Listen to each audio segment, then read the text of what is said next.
这个是像这个冰箱，你那想接水的时候，你看一下这儿就会出来一个 replace filter 那 filter 就是这个东西，你可以那样放在这个，你要把这个东西给拿下来，然后你再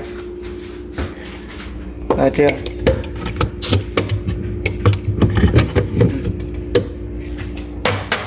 然后再就换进去这个，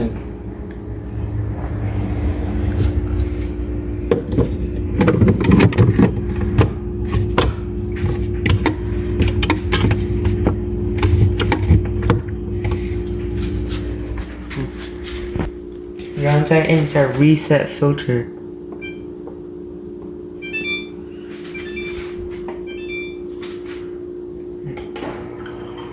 这样就没有这个。